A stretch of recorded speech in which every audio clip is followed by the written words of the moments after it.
మన సంస్కృతి మన సాంప్రదాయాలు ఎప్పటికీ మనతోనే ఉండాలి. భారతదేశపు మహా గ్రంథాలు కావ్యాల సంపూర్ణ సంకలనం.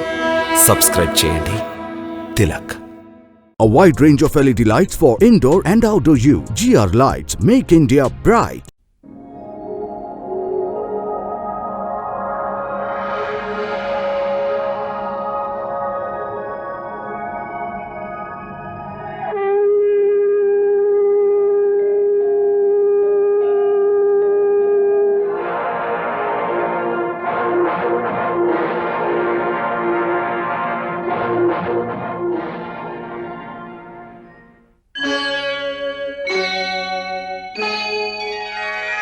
Krishna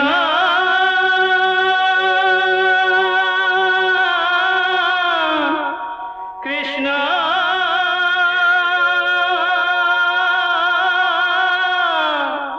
Hare Krishna Hare Hare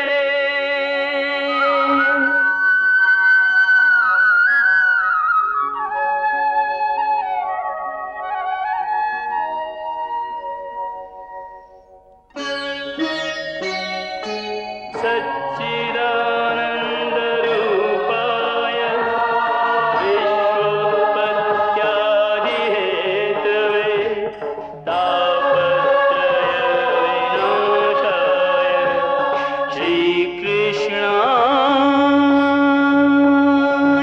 वयं नमः.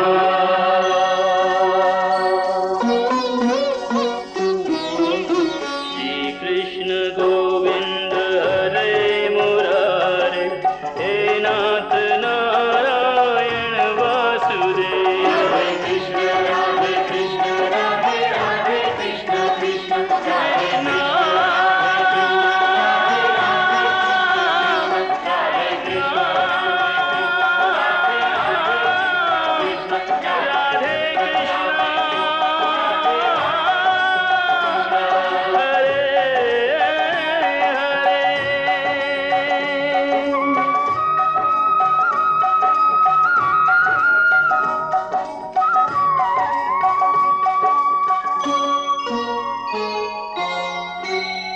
ये मदिगट्ट कंसने ये मदिगट्ट कंसने मदिगट्ट कंसने யார் என்னை மரியாதையின்றி அழைப்பவன்? யார் என்னை என் பெயர் சொல்லி அழைப்பவன்? என் முன்னால் வா. ये मदिगट्ट कंसने இது உன் பெருமைக்குரிய நேரம் அல்ல. உண்மையில் நீ இப்போது உன் கையால் உனக்கே தீயிட்டுக் கொள்ளச் செல்கிறாய். அடே முட்டாள், எவளை பாசத்தோடு நீ இன்று தேரில் அமர்த்தி அழைத்துச் செல்கின்றாயோ அந்த தேவகியின் 8வது கர்ப்பத்தில் பிறக்கும் குழந்தைதான் உனக்கு பாசக்கயிறு. இவளுடைய 8வது பிள்ளை உனக்கு யமனாவார். உன் பாசத் தங்கையின் பிள்ளை உனக்கு பாசக்கயிறு.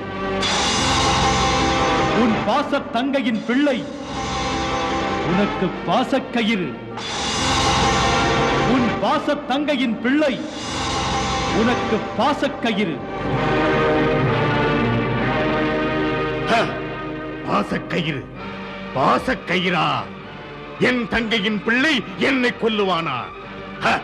இவன் ஜாதகத்தை கிழிப்பதற்கு ஒருவரை என் தங்கை தருவாளா? இந்த கம்சனுக்கு தேவகியின் 8வது கர்ப்பத்து பிள்ளை யமனா?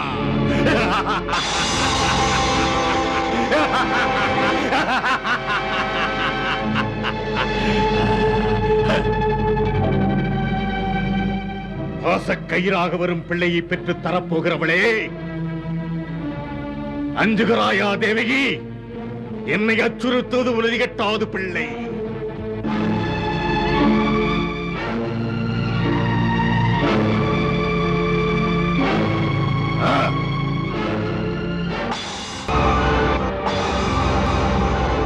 ஆத்திரம் உங்கள் கண்களை மறைக்கிறதா? தேவகி உங்கள் அன்புக்குரிய தங்கை, மகளை போன்றவள். திருமணத்தை நடத்தி வைத்த அண்ணன் மரணத்துக்கு காரணமாவதா? தடுக்காதே வசுதேவா. பிரச்சனைக்குரிய மூல காரணத்தை நான் ஒழித்தே தீருவேன். கம்சனை பற்றி உனக்கு தெரியும் அல்லவா? இனிமேலும் இதில் நீ தலையிடாதே. இளவரசே, மறந்து விட்டீர்களா? இவள் என்னுடைய மனைவி. இவளை காப்பது என்னுடைய கடமை. மனைவியை காப்பாற்றுவதற்காக வசுதேவன் தன் உயிரையும் கொடுப்பான். தான் வாழ தங்கையை கொல்லுவது பாவம். ஆண்மையுள்ள ஒருவர் தன் கைகளை ஏன் கரைப்படுத்திக் கொள்கிறீர்கள்? அவளோ பெண், அதுவும் உங்கள் தங்கை. திருமண கோலம் மாறவில்லை. தேரோட்டி வந்தது யாரை ஏமாற்றுவதற்காக? புரிந்து கொள்ளாமல் இப்படி நீ பேசாதே. கம்சன் மடிய விரும்பவில்லை. இப்படி ஒரு முடிவு என்று தெரிந்த பிறகு தப்பிக்க பார்ப்பதிலே தவறொன்றுமில்லை. அதில் தலைகுனிவும் இல்லை. அன்பு பாசமெல்லாம் என் உயிருக்கு பிறகுதான். மரியாதையாக ஒதுங்கிப்போ. சகோதரியால் நான் சாக விரும்பவில்லை. இங்கு எனக்கு மரணமே இல்லை. ஜடித்த மனிதன் சாகாமல் இருந்ததாக சரித்திரமே இல்லை. தேவகியின் உயிர் பறிக்கப்படுவதினால் கம்சனின் உயிர் காப்பாற்றப்படும் என்றால் வாளை வீசுங்கள், எங்களை கொல்லுங்கள், நீங்கள் அமைதியாக வாழுங்கள். பிறக்கும் போதே மரணமும் பிறந்து விடுகிறது. தன் பிறந்த நாளை கொண்டாடுகிறான். மரணம் ஒரு நாள் வரும் என்பதை மறந்து விடுகிறான். அவன் மறந்தாலும் மரணம் மறக்குமா? கம்சனுக்கு கூட மரணம் உண்டு, மடிவதுண்டு. காரணங்களை கிள்ளி எறிந்தால் போதுமா? காலன் கணக்கை யார் மாற்றுவது? பாச தங்கையை கொன்று பழியை சுமந்து சென்று பாழும் நரகத்தில் விழ வேண்டுமா? பழி சுமப்பேன் என்று நீ என்னை பயமுறுத்த வேண்டாம். கம்சன் பயப்படவே மாட்டான். அப்படியானால் இந்த தேவகியிடம் பயம் எதற்கு? இந்த பேதை உங்களை என்ன செய்து விடுவாள்? பெறப்போகிறாளே யமனை. அசரீரி உன் காதில் கேட்கவில்லை? கேட்டேன். இவளிடம் பயப்பட நியாயமே இல்லை. பிரச்சனையே பிறக்கப் போகும் 8வது குழந்தை. அசரீரி அதைத்தானே சொன்னது? மாலையிட்ட நான் வாக்குறுதி அளிக்கிறேன். இவளை விட்டு விடுங்கள். மனைவிக்காக சூரசேனனின் மைந்தன் வசுதேவன் சபதம் செய்கிறேன். தேவகி பெற்றுத்தரும் குழந்தைகளை எல்லாம் அது பிறந்த உடனே மரணத்திற்கு பயப்படும் உங்கள் கையில் நானே கொடுத்து விடுகிறேன். விருட்சம் நீங்கள் விதையை அழிக்க நினைத்தால் வசுதேவன் மறுக்க மாட்டேன். உத்தமனாக நடித்து மதுராவிலிருந்து ஓடி போக நினைக்கிறாயோ? மாட்டேன் யுவராஜா. மானமுள்ள பரம்பரையில் வந்தவன். 8வது பிள்ளையை என் மனைவி பெற்றுத்தரும் வரையிலும் நாங்கள் மதுராவை விட்டு நகரவே மாட்டோம்.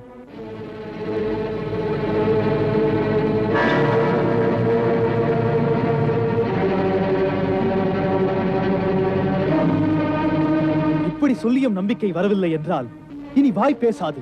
என் வாழ் பேசும் அளவுக்கும் வைத்து விடாதீர்கள். வசுதேவன் வாள் எடுத்தால் என் வம்சமே வாள் எடுக்கும், போர் வெடிக்கும். பிரிவினை கூடாதென்று மகரிஷி கர்கர் மன்றத்தில் போதனை செய்தார். அவர் சொன்னது காற்றோடு கரைகிறது. அதை பற்றி இங்கே பேசக்கூடாது. நீ மட்டும் நல்லவன் என்று எப்படி நம்புவது? எனது பிள்ளைகளை பணயம் வைக்கும் பரீட்சை இது. இந்த பரீட்சையில் முதல் குழந்தை பிறந்தவுடன் விடை கிடைக்காதா? தலைப்பிள்ளையை தந்துவிட்டால் அப்பனின் நாணயம் தெரிந்து விடாதா? வாய்மையில் வளர்ந்தவன் நான். பொய்மையில் நான் வாழ்வதில்லை.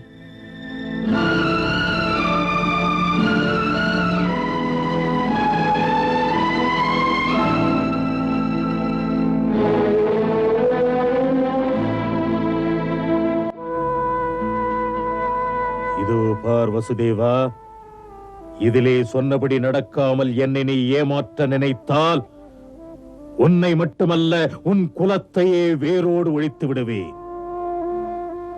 கொடுமையான குணம் எனக்கு. கம்சன் நினைத்து விட்டானால் சேனை தலைவா. என்ன இளவரசி? இந்த இருவரையும் இவர்கள் மாளிகையில் கொண்டு விட்டுவிடு. 4 புறமும் காவலை நிறுத்தி கதவுகளை எல்லாம் மூடிவிடு. மேலும் என் அனுமதியின்றி யாரையும் சந்திப்பதற்கு இடம் தராதே.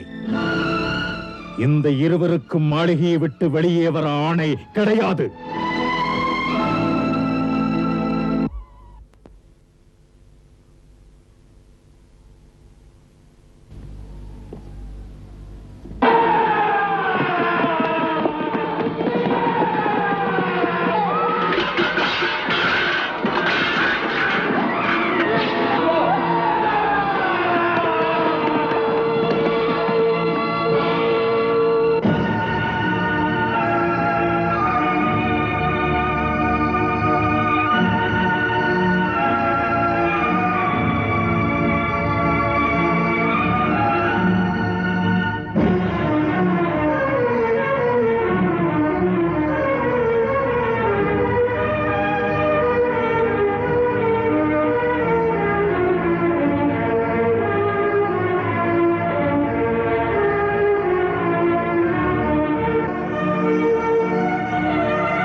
இந்த மாளிகையில் வேறு யாரும் இருக்கக்கூடாது.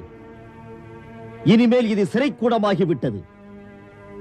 இங்கிருந்து தப்ப நினைத்தாலோ அதற்கு முயன்றாலோ அவர்கள் உயிர் பறிக்கப்பட்டுவிடும்.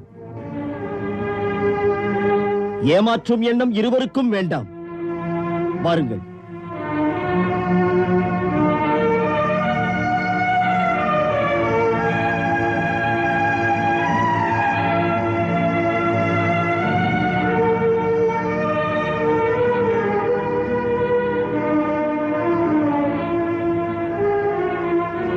யுவராஜர் கம்சனின் ஆணை இல்லாமல் யாரையும் உள்ளே விடக்கூடாது. அப்படியே.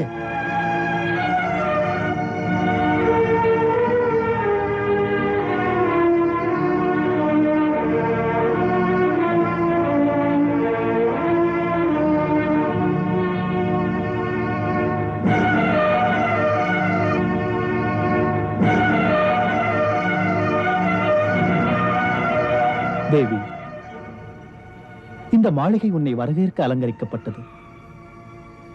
ஆனால் வாழ்க்கையின் ஆரம்பத்திலேயே அதிர்ச்சி தருகின்ற வரவேற்பு. புகுந்த வீடு வரும்போது எங்களுக்கு வரவேற்பை காட்டிலும் பாதுகாப்பு தான் அவசியமாகிறது. என் கணவரின் நேர்மையிலும் நிலைமாறா உறுதியிலும் பாதுகாப்பான இடத்திற்குத்தான் வந்தேன் என்று உணர்கிறேன்.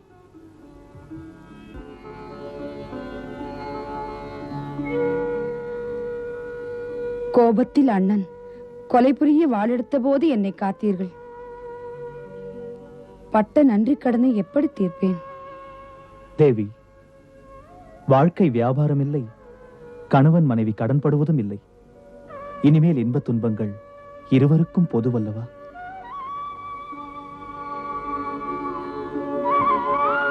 தெய்வம் எனக்கு நீங்கள்தான். இது பொய். நீங்கள் சொன்னதை நம்ப முடியவில்லை. கம்சன் ஒரு நாளும் அந்த அளவுக்கு போனதும் இல்லை. அன்புக்குரிய சகோதரியை அவன் கொல்ல துணிவானா? இல்லை. அவன் தேவகியின் மீது உயிரையே வைத்திருக்கிறார். அமைச்சரே, நீங்கள் சொன்னது ஏற்கக்கூடியதே அல்ல. மன்னிக்க வேண்டும் மன்னவா. நடந்த நிகழ்ச்சிகள் மெய்காப்பாளர்கள் வீரர்கள் முன்னாலேயே நடந்தது. கோட்டையில் ரகசியமாய் நடக்கவில்லை. அதனால் நான் சொன்னேன்.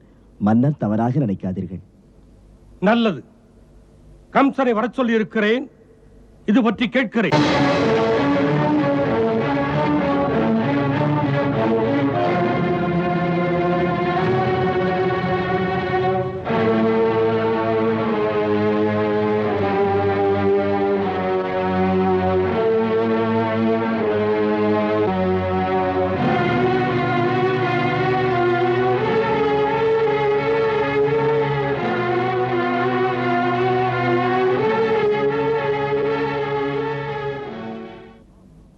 அழைப்பதாக. ஆம், நிஜம்தானா? நீ உன் சகோதரி தேவகியை கொல்ல நினைத்தாயா? நினைத்தேன். ஆம், நினைத்தேன். வெட்கமாக இல்லையா என் முன்னால் இப்படி பேசுவதற்கு? உனக்கேன் இப்படி ஒரு எண்ணம்? ஒரு வீரன் செய்ய மாட்டான். ஒரு மங்கை, உன் தங்கை, அவள் மீது வாளை வீச உன் கை துணிந்தது எப்படி? தர்ம சிந்தனை உனக்கு இல்லையா கம்சா? தர்மத்தில் பெரிய தர்மம் தன் உயிரை காப்பாற்றிக் கொள்வதுதான். அரசே, என்னை பொறுத்தவரை யாரால் எனக்கு மரண பயம் உண்டாகிறதோ, அவள் பெண்ணானாலும் சிறு பிள்ளையானாலும் உடனே அவளை கொல்வது மிகப்பெரிய தர்மமாகும். காரணங்களை காட்டி பாவங்கள் புரிவேன் என்று சொல்ல துணிந்த உனக்கு மரண தண்டனை கொடுக்கும் ஆபத்து காத்திருக்கிறது. என் மகன் என்ற சொந்தமும் உன் தந்தை என்ற பந்தமும் நீதிக்கு முன்னால் இல்லை. ஆபத்தில் பதுங்குவது நான் அல்ல மன்னா. பிள்ளை என்னை புண்படுத்துகிறீர்கள். தாம் அறிவீர்கள், இந்த கம்சன் இருக்கும் வரை இந்த மதுராவின் ஆட்சிக்கு ஆபத்தில்லை என்று. அதற்காக தப்பு நடந்தால் கேட்காமல் இருப்பதா? இல்லை கம்சா, வரம்புகளை மீறிவிடாதே. கம்சா, நாட்டுக்கு நல்லவனாக நடந்து கொள். பதவி தர்மத்தை காக்க, பாவத்தை சேர்க்க அல்ல.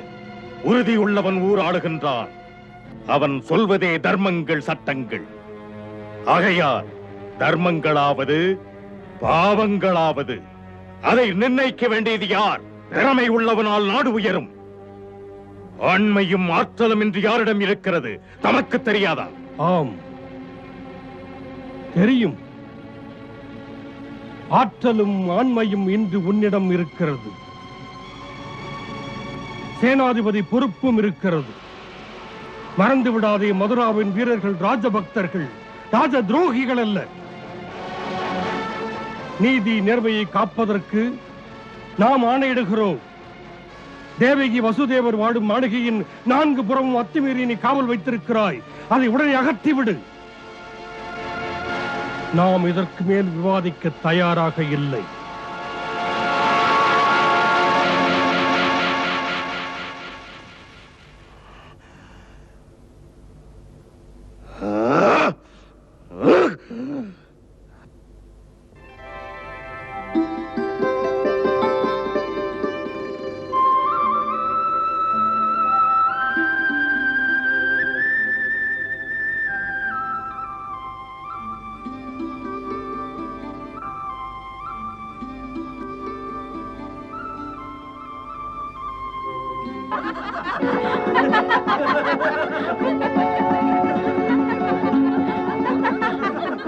ஸ்வேதபாலா, சுவாமி, எல்லாரும் எப்படி உள்ளே வந்தீர்கள்? யாருமே உங்களை தடுக்கவில்லையா? சுவாமி, மகாராஜா உக்ரசேனர் ஆணையிட்டிருக்கிறார். மாளிகையிலிருந்து காவலர்களை உடனே அப்புறப்படுத்த வேண்டும் என்று. உங்களையும் சுதந்திரமாக விடுவித்திருக்கிறார். அப்படியா? ஆம் சுவாமி. கோவத்தில் மகாராஜா யுவராஜரை பலமாக கண்டித்திருக்கிறார்.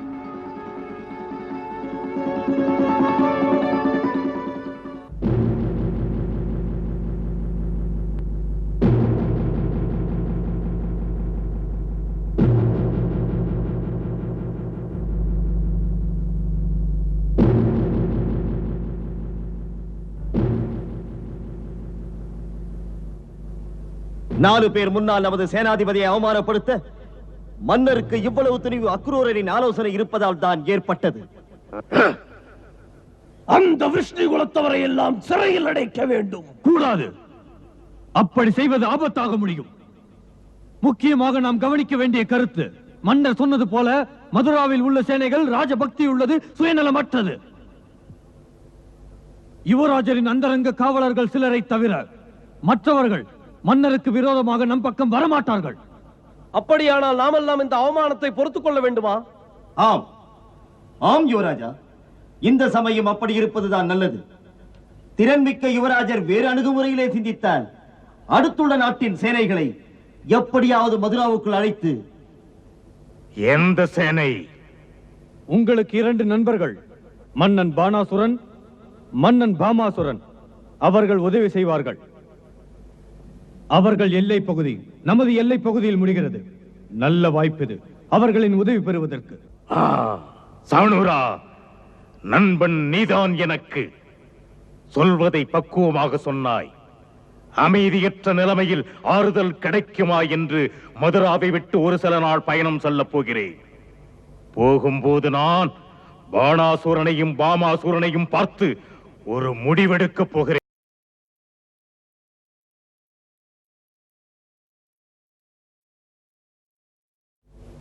வணக்கம் மன்னவா. வாருங்கள் அக்ரூரரே, வாழ்த்துக்கள். சொல்லுங்கள், என்ன செய்தி? மன்னவருக்கு தெரியாத செய்தி ஒன்றும் இருக்க முடியாதே.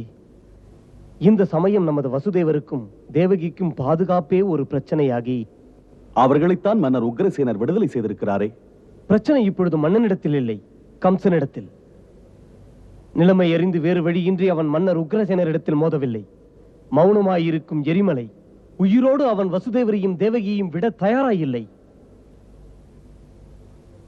அவன் கைகளில் இருந்து இவர்கள் இருவரும் இனி விடுபடவே முடியாது மன்னா. ஓ, அப்படியானால்? சதிகார கம்சன் அதிகாரத்தை கையில் எடுக்கும் முன்னால் நாம் நமது வசுதேவரையும் தேவகியையும் இந்த சமயத்தில் மதுராவில் இருந்து அழைத்து சென்று பத்திரமான இடத்தில் வைக்க வேண்டும். மன்னவா, அக்ரூரர் சொன்னது மிக நல்ல யோசனை. அதை ஏற்றுக்கொள்ளுங்கள்.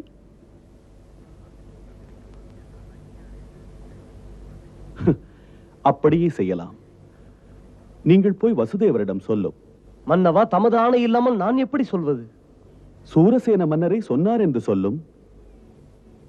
சென்று வருகிறேன் மன்னவா.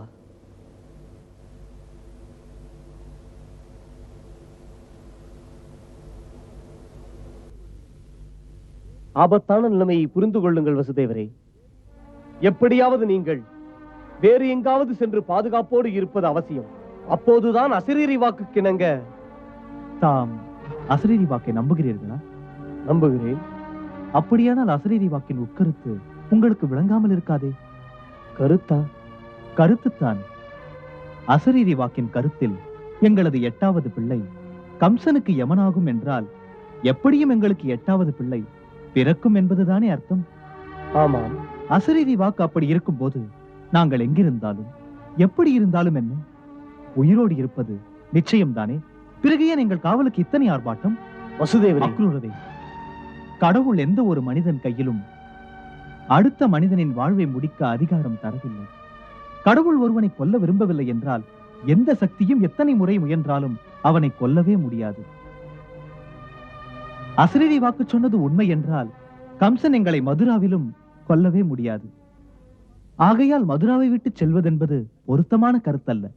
தாம் விதியை பற்றி விளக்கம் தருகிறீர். விதி போல் நடக்கட்டும் என்று விட்டு விடுவது அறிவுடைமை அல்ல. தற்காப்பு மனிதனுக்கு முதல் கடமை. எவன் தனது கடமையை மறந்து விடுகிறானோ அவனுக்கு காலமும் கை கொடுக்காது. ஆகையால் தாம் தமது கடமையை காப்பாற்றிக் கொள்ளுங்கள். மனசாட்சிப்படி கடமையைத்தான் காப்பாற்றுகிறேன். அக்ரூரரை இந்த சமயத்தில் எனது கடமை மதுராவில் இருப்பது. எதற்கு? எதற்கென்றால் நான் கம்சனிடம் வாக்களித்திருக்கிறேன். நானும் தேவகியும் மதுராவை விட்டு செல்வதில்லை என்று. இப்படி ஒரு வாக்குறுதியை பணயமாக வைத்துத்தான் நான் கம்சனிடம் தேவகிக்கு உயிர் பிச்சை வாங்கியிருக்கிறேன். ஆகையால் இப்போது என் கடமை மதுராவில் இருப்பதுதான். என்ன, என் மைந்தன் அப்படி சொன்னானா? ஆம் மன்னவா. வாழ்க வாழ்க வசுதேவா வாழ்க. தாய்நாட்டு மண்ணின் தன்மைதான் நான் பெற்றெடுத்த என் மைந்தனின் நேர்மை. அதனால் எனக்கும் பெருமை. முற்பிறவியில் அவன் முனிவன். அவன் வாய்மை உள்ளவன், வாய்மைக்காக வாழ்பவன், வாய்மையை வணங்குபவன். அவன் வீட்டில் ஆண்டவன் பிறக்கப் போகிறார்.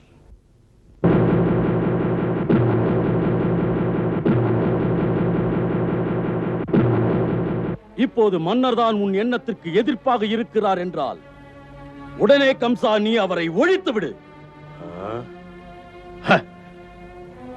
இது சொல்லத்தான் மிக எளிதானது பாணாசுரா, ஆனால் செயலாக்க இயலாது.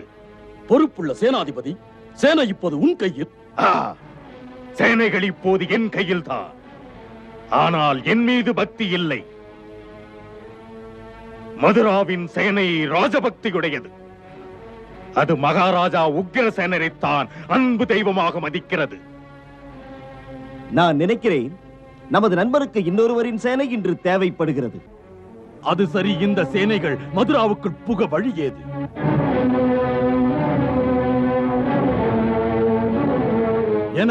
எனக்கு தெரிந்த வரையில் நமது சேனைகள் அணிவகுக்காமல் சிறு சிறு குழுவாக பிரிந்து மதுராவுக்குள் போகலாம். உங்கள் அரண்மனையை சேர்ந்த ரகசிய பகுதிக்குள் காத்து நிற்கலாம்.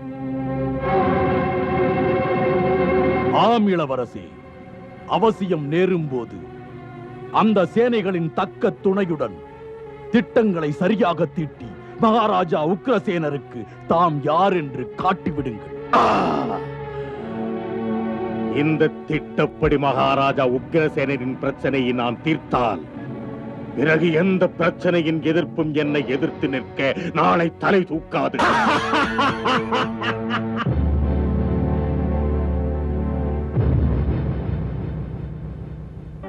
கம்சன் ஒரு அரக்கன், இதயத்திலே இரக்கமே இல்லாத ஒருவன். ஆகையால் எப்படியும் ஏற்பட்ட அவமானத்திற்கு அவன் பழிவாங்காமல் விடமாட்டான். ஆகையால் கவனம் தேவை. கம்சனின் ஒவ்வொரு அசைவும் கவனிக்கப்பட வேண்டும். போயிருக்கும் நமது ஒற்றர்களின் செய்தி, அந்த கம்சன் இன்று மன்னன் பாணாசுரன் நாட்டில் இருப்பதாக. நாகப்பாம்புகள் எல்லாம் சேர்ந்து சேனை திரட்டி நம்மை கடிக்க துடிக்கின்றன. இதிலிருந்து தெரிகிறது நச்சு மனிதர்கள் கூட்டணி சேருகிறது. இல்லை, அத்தனை எளிதில் சேராது. அவர்களுக்கு நமது சேனையின் சக்தி என்னவென்பது தெரிந்த கதைதான். அவர்கள் அத்தனை முட்டாள்களாக நடக்க மாட்டார்கள். பிறகு முதலில் எனது அச்சம் என்னவென்றால் அவர்கள் தந்திரக்காரர்கள். அவர்கள் சதிதான் செய்வார்கள்.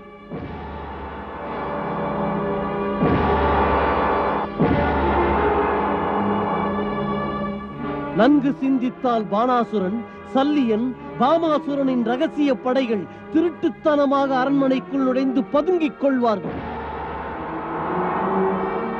அவ்வாறே நடக்கப் போகிறது. அதனால் தான் கவனமாக இருக்க சொன்னேன்.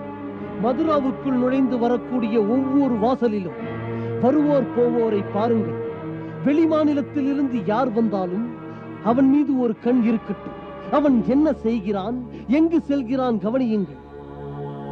நினைவிருக்கட்டும், இதிலே நாம் ஏமாந்து விட்டால் அது அவனுக்கு வாய்ப்பாகி அந்த அரக்கன் எப்படியும் மகாராஜா உக்ரசேனரை கொல்வான். இந்தா தேவபாகா, மைந்தா, தேவகியிடம் என் வாழ்த்துக்களை சொல்லி பகவானின் இந்த பிரசாதத்தையும் கொடு. அவளை கலங்காதிருக்க சொல். அந்த பாக்கியவதி இறைவனை பெற்றெடுக்க போகிறாள். சந்தோஷம்தானே? அப்பாவும் அம்மாவும் அனுப்பியிருக்கிறார்கள். நீ கர்ப்பமாயிருப்பது தெரிந்தவுடனே என்னுடைய அண்ணாவின் மூலமாக உனக்கு பகவானின் பிரசாதம் அனுப்பியிருக்கிறார்கள். தைரியமாக இருக்கச் சொல்லி இருக்கிறார்கள். கவலைகள் 1000 இருந்தாலும் கடவுளை மறக்கக்கூடாது என்றார்கள். நீ பகவானின் தாயாக போகிறாய். அந்த நினைவோடு கணவனுக்கு துணை இருந்து. மனைவி தன் கணவனுக்கு துணைவிதானே? மன்னவரிடம் போய் கேளுங்கள். ஒரு மாதாவின் இதயம் கல்லாயிருக்குமா? மௌனம் எதற்கு? நீங்கள் தந்த வாக்குறுதிப்படியே பிள்ளை பிறந்தவுடன் அதை அண்ணனிடம் கொடுத்து விடுவீர்கள். அதை தடுக்க முடியாது. பெற்ற குழந்தையை பலியிடத் தருவதை விட இந்த பிறவிக்கு தாய்மையே வேண்டாம். மலடியாக இருந்துவிட்டு போகிறேன். இல்லை தேவிக்கு, இல்லை. நீ அப்படி நினைக்காதே. அப்படி நினைக்க கூடாது. இந்த முதல் கர்ப்பமே நீ வேண்டாம் என்று சொல்லிவிட்டால் உன் 8வது கர்ப்பத்தில் இறைவன் எப்படி அவதாரம் செய்வார்? இந்த உலகம் ஏற்கனவே கம்சன், ஜராசந்தன், பானாசுரன் போன்ற கொடியவர்கள் செய்யும் கொடுமையினால் திணறி தவித்துக் கொண்டிருக்கிறது. இப்போது தேவர்களும் உன் தாய்மையை ஆவலுடன் எதிர்நோக்குகிறார்கள்.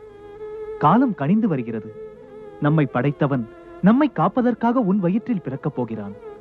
தேவகி, 8வது பிள்ளைக்காக காத்திருக்க வேண்டும். 7 பிள்ளையும் இறந்து இருக்க வேண்டுமா?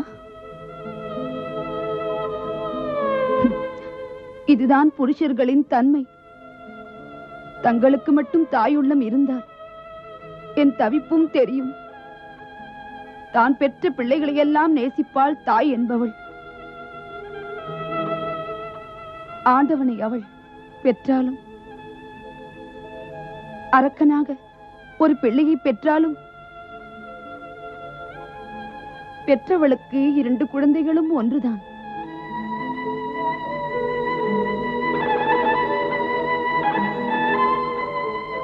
நம்முடைய வசுதேவருக்கு முதல் குழந்தை பிறக்கப் போகிறதாம். அந்த கம்சன் மரண பயத்தில் எந்த குழந்தையையும் உயிரோடு விட மாட்டான். நாம் எல்லாம் எது வம்ச வீரர்கள் தானே. நம் வம்சத்தில் ஒருவருக்கு அநீதி இழைக்கப்பட்டால் சும்மா பார்த்து கொண்டிருப்பது அநியாயம். ஆம், நாம் சும்மா இருந்து விடக்கூடாது. மிக முக்கியமாக நாம் இதை மறந்து விடக்கூடாது. தினமும் கம்சனின் கை ஓங்கிக் கொண்டே போகிறது. அதோடு பானாசுரனையும் பாமாசுரனையும் தனக்கு சாதகமாக்கிக் கொண்டதால் அவன் திமிர் எல்லை மீறிவிட்டது. சுட்டி காட்டி அவனை தட்டி கேட்க முடியவில்லை. இப்படி சொல்லும் நீங்கள் சேலை கட்டிக் கொள்ளுங்கள். இன்று வசுதேவருக்கு இழைக்கப்படும் கொடுமைகள் நாளை உங்கள் மீது, என் மீது, யார் மீதும் பாயலாம். ஊமை ஜனங்கள் தானே. சுமைதாங்கிகளை கண்டால் பாரம் ஏற்றுகிறவனுக்கு கசக்கவா செய்யும்?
யுவராஜருக்கு வெற்றி.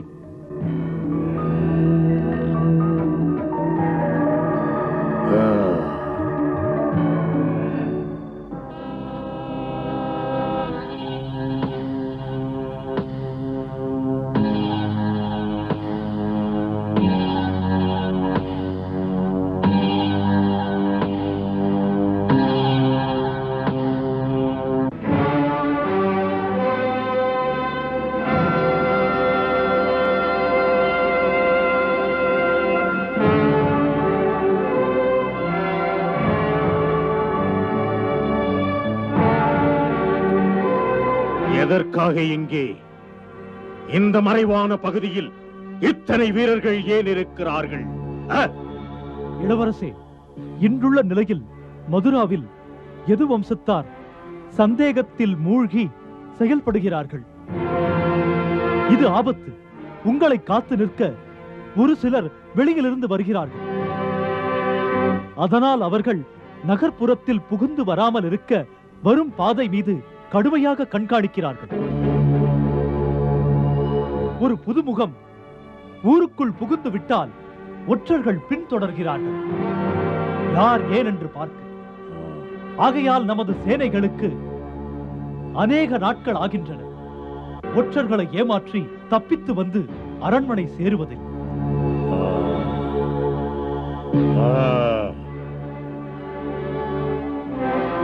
வந்து சேர எவ்வளவு நாளாகும்? எவ்வளவு நாளாகும் என்கிறாய்? இன்றைய நிலைமைப்படி 3 மாதமாகும் என்று நினைக்கிறேன். உங்கள் மாமன் மன்னர் ஜராசந்தருக்கும் முக்கிய குறிப்புகள் போயிருக்கிறது. அது பற்றிய செய்தி உங்களுக்கு ஏதேனும் வந்ததா? நேற்று ஒரு ஒற்றன் மகதத்திலிருந்து வந்தான். அவன் சொன்னான், அங்கு மகாராஜா ஜராசந்தன் தமது சேனைகளின் விசேஷ பிரிவை மதுராவுக்கு போக அனுப்பியதாக. அது வந்து சேரும் இங்கே 1 மாதத்தில். முக்கியமாக அது மதுராவுக்குள் வராது. மதுராவிலிருந்து கொஞ்ச தூரத்தில் காட்டுப்பகுதியில் இருக்க போகிறது. அது தேவைப்படும் போது நமது செய்தியை பார்த்தவுடன் பருந்து போல் பறந்து வந்துவிடும். அதை எதிர்பார்த்து பொறுத்திருந்தால் தான் நல்லது. அப்படியே அந்த சமயத்தில் நமது சேனைகளும் அதனுடன் சேர்ந்து கொள்ளும். அப்படி சேர்ந்து விட்டால் அதனால் நம்முடைய பலம் எதிர்ப்புகளை தகர்க்கும்.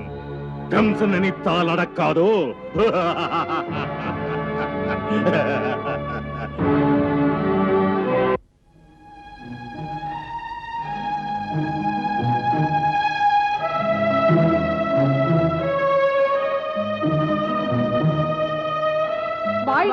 வாழ்க மன்னவா, வாழ்க. தேவகி தேவியாருக்கு பிள்ளை பிறந்திருக்கிறது.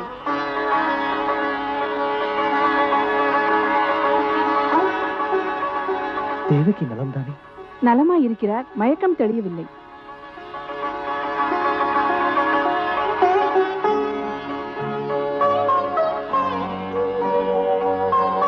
நான் மன்னன் சூரசேனனின் மைந்தன் வசுதேவன் வாக்குறுதி அளிக்கிறேன்.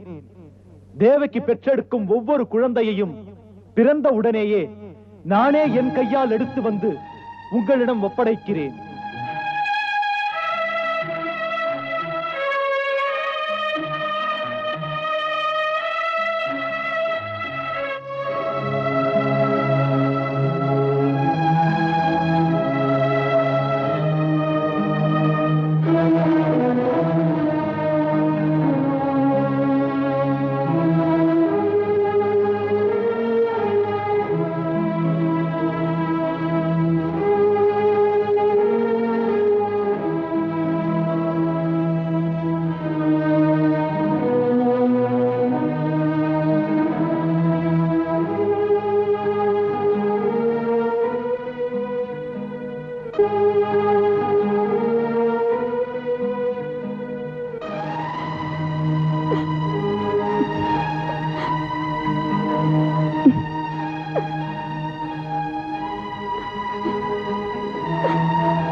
தமது இதயம் பாராங்கல்ல.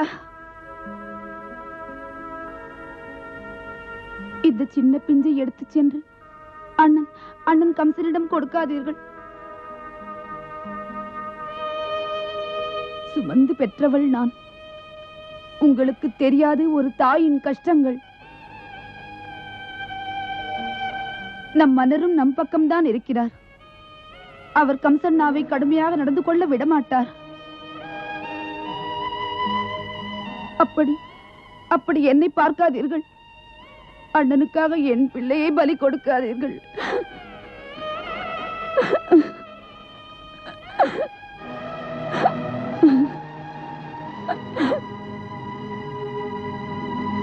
தேவகி, வாக்களித்து விட்டு மாற்றிக்கொள்வது என்பது மனிதனுக்கு என்றுமே புகழை தராது. ஆமாம் ஆமாம், உங்களுக்கு புகழ்தான் தேவை. நமது பிள்ளை தேவையில்லை. இல்லை தேவகி, புகழை பற்றி நான் சிந்தித்ததே இல்லை. மூச்சு விடும் போதெல்லாம் கடமையை பற்றி, கடவுளை பற்றி சிந்திக்கிறேன். உன்னை பற்றி சிந்திக்கிறேன். பாவியை நினைக்காதீர்கள். பிறந்திருக்கவே கூடாது இந்த தேவகி. தேவகி, கம்சனிடத்திலிருந்து உன்னுடைய உயிரை விலைக்கு வாங்கினேன். உன் உயிருக்கு விலைதான் நீ பெற்றெடுக்கும் குழந்தைகள். கொடுத்த வாக்கை நான் காப்பாற்றவில்லை என்றால் வாய்மைக்கு அது அழகல்லவே. மனிதனுக்கு உண்மையான பாதுகாப்பு அவனுடைய வாய்மை ஒன்றுதான்.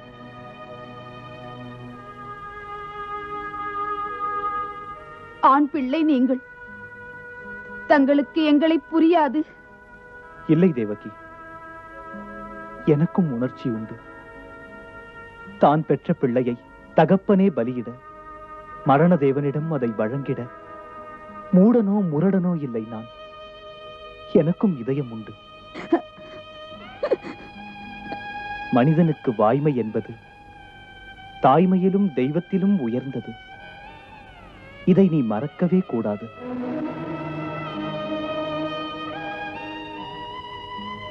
பிள்ளை பாசத்தை மறந்துவிட்டு வாய்மையை காக்க எனக்கு துணையாயிரு.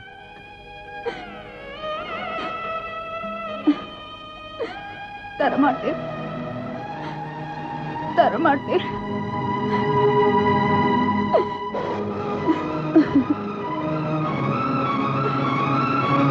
இல்லை,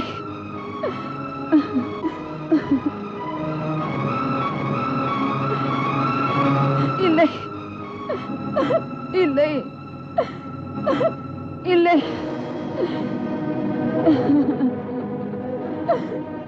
இல்லை, இல்லை.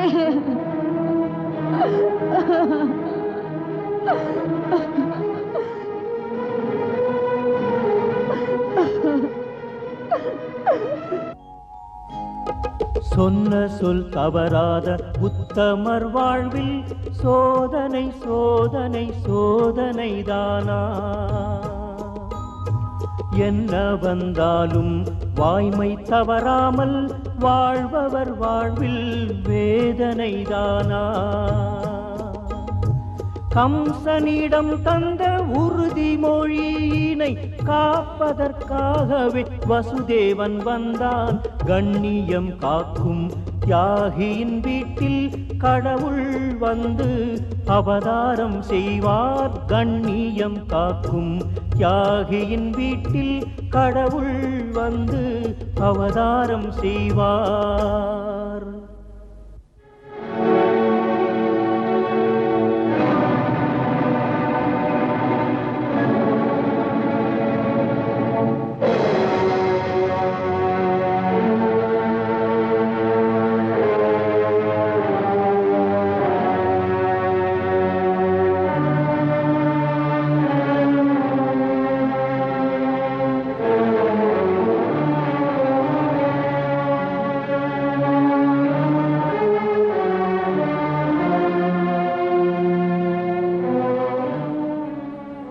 வந்துவிட்டேன். வாக்களித்தபடி வசுதேவன் தேவகி பெற்றெடுக்கும் பிள்ளைகளை ஒப்படைக்க வந்துவிட்டேன். உங்கள் சகோதரி பெற்ற முதல் குழந்தை.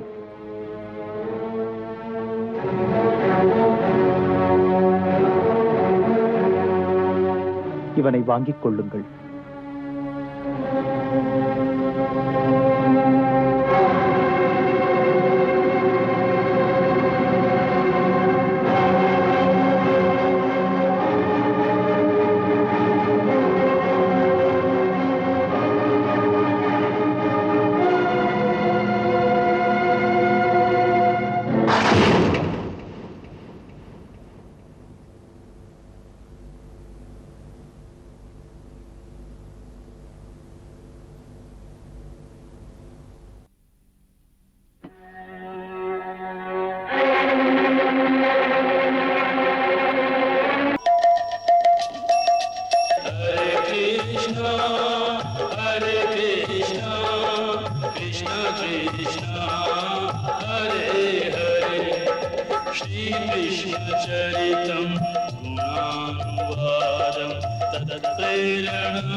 Krishna